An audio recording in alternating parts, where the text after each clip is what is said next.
poderia imaginar que essa mesma estrada começa assim. Milhares de quilômetros antes da floresta. Praia de Calamal, litoral da Paraíba. Em frente ao porto da cidade de Cabedelo, uma placa avisa: aqui fica o Marco Zero da Transamazônica, um dos projetos mais polêmicos da história do Brasil. A rodovia Transamazônica, ou BR-230, fez parte do Programa de Integração Nacional do governo militar. A intenção era levar nordestinos a ocupar áreas tidas como desabitadas do norte do país. E por isso a estrada foi projetada para cortar o sertão, rasgar a floresta. Era o início da década de 70. Naquele tempo não havia preocupação ambiental e quase ninguém achava má a ideia de derrubar milhões de árvores para criar assentamentos agrícolas.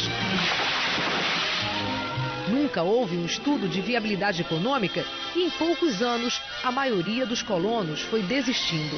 Agricultura e distribuição de terra sem infraestrutura em termos de saúde, de educação, de transporte, de segurança, de créditos acessíveis, não funciona. Então, dos primeiros colonizadores que vieram aqui, apenas 15% ficaram. Pelo projeto original, a estrada teria 8.000 quilômetros e ligaria o Atlântico ao Pacífico, atravessando toda a América do Sul no sentido leste-oeste. Depois, o projeto foi modificado e chegaria só até a fronteira do Brasil com o Peru, mas as obras pararam bem antes. Mesmo assim, com 4.223 quilômetros de extensão, a Transamazônica é uma das maiores rodovias do mundo. Para se ter ideia do tamanho dessa estrada, se alguém saísse dali, do ponto extremo mais oriental das Américas, que é a Ponta dos Seixas, aqui em João Pessoa, dava para atravessar o Atlântico todinho e chegar lá do outro lado, na África. Dava de sobra, quase para ir e voltar. Se a Transamazônica estivesse na Europa, cruzaria o continente, de Lisboa a Moscou. Na Paraíba, a BR-230 é o principal eixo de circulação de pessoas e mercadorias. Passa por cidades importantes como Campina Grande. No Nordeste, a Transamazônica é toda asfaltada. Bem na divisa do Maranhão com o Pará, a história muda. E aqui começa a nossa viagem. Olhamos o Nordeste pelo retrovisor. A Amazônia, em toda a sua exuberância, está logo à frente.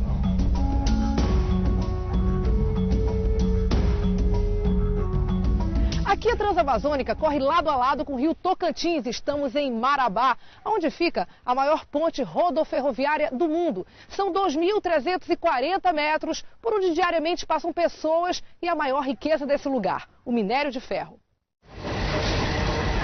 São 400 vagões de uma só vez que transportam a produção da Serra de Carajás, a maior reserva de minério de ferro do mundo, com 18 milhões de toneladas de minério. O crescimento dessa região da Amazônia sempre esteve fortemente ligado à exploração dos recursos naturais. A ideia de inserir a Amazônia no contexto nacional acabou nos transformando apenas num enorme almoxarifado de onde tudo se tira e nada se repõe. Programas de governo nos anos 60 e 70 incentivaram a exploração da natureza sem limites. E agora, com as novas regras do jogo, alguns setores tornaram-se insustentáveis. É o caso das siderúrgicas que produziam ferro gusa, uma das etapas para a produção do aço. A produção de ferro gusa ficou inviável e uma a uma as indústrias foram parando. Das 10 empresas do Polo Industrial de Marabá, 9 fecharam as portas nos últimos anos. O lugar virou um imenso cemitério de máquinas e equipamentos. Segundo as indústrias, a concorrência internacional inviabilizou a atividade. Nós estamos aqui localizados nas proximidades da maior mina de ferro a céu aberto do mundo. E, no entanto, o preço do minério que chega para o distrito industrial, que chega para as indústrias, é o mesmo preço que é exportado para a China.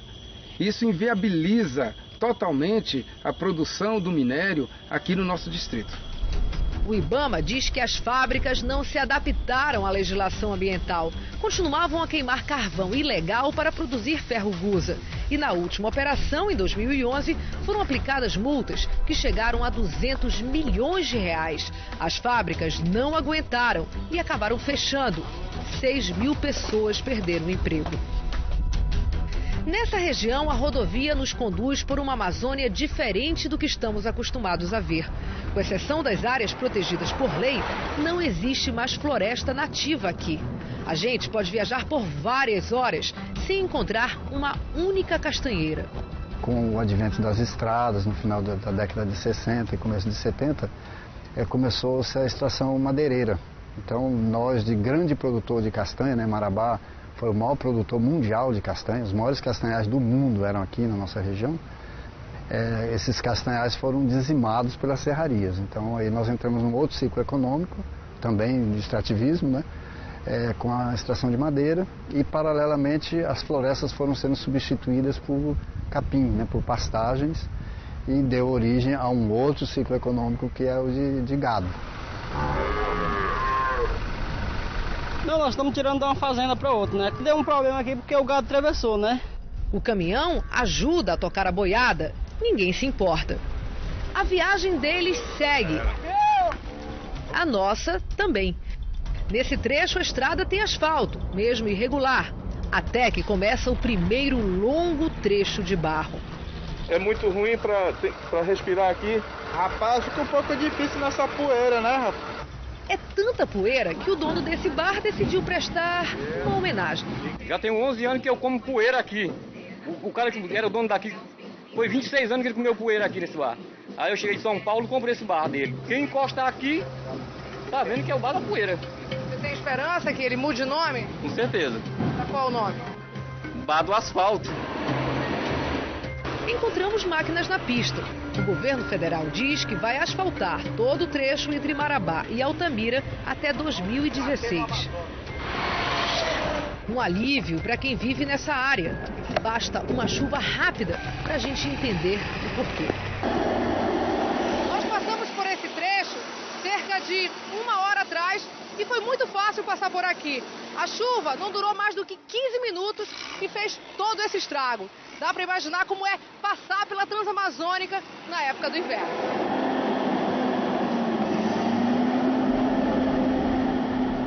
Com medo de atravessar esse trecho durante a chuva, Kétia desceu da garupa da moto. Preferiu a lama. É muito perigoso andar até mesmo de carro.